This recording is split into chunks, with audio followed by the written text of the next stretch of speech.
So I think we need to make sure that our congressman understands, we remember that promise, and we need to ask him why that hasn't taken place.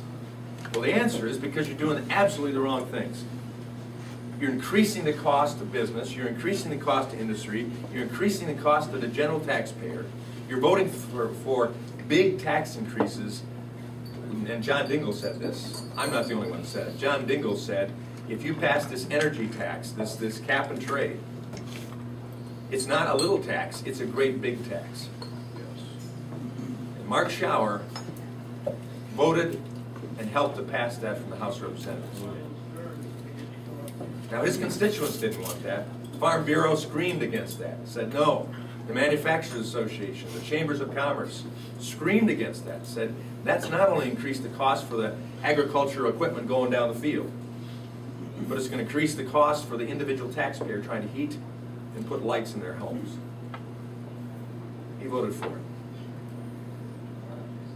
There are plenty of you who said, we want reform in health care. The costs are too high. We need some competition. We need some variety there.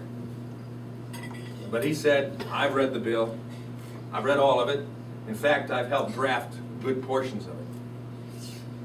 Well, Mr. Schauer, if that's the case, then you bear the responsibility for an onerous tax increase, a mandate, and a reduction, ultimately, of the health care available and the quality of health care available to our citizens. And to come back after the fact and tell us that we should like this and swallow this bitter pill is the wrong thing. When he voted for Nancy Pelosi's trillion-dollar producing deficit budgets with all sorts of pork in it, including turtle fences and studies on the sex habits of the fruit fly,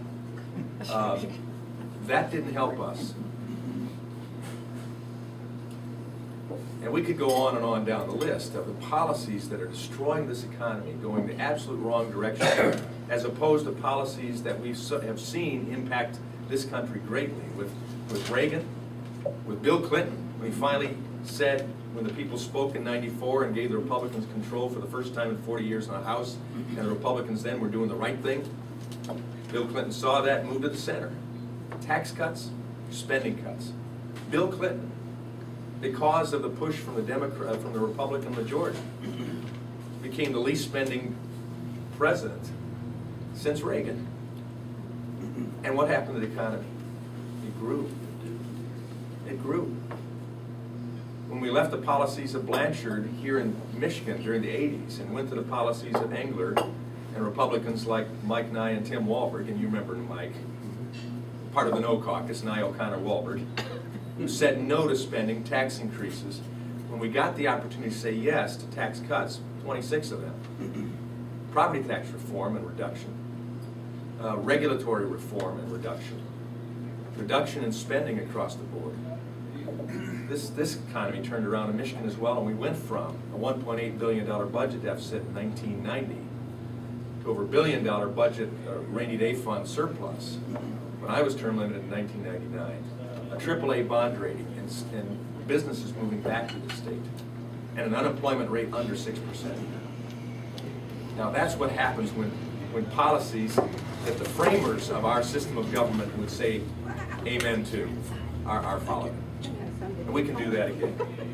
So, having done just the opposite, and being caught in an economy that is getting worse and worse and worse with no end in sight, and the American people awakened like never before, and Tea Parties and 9/12 groups taking interest and action.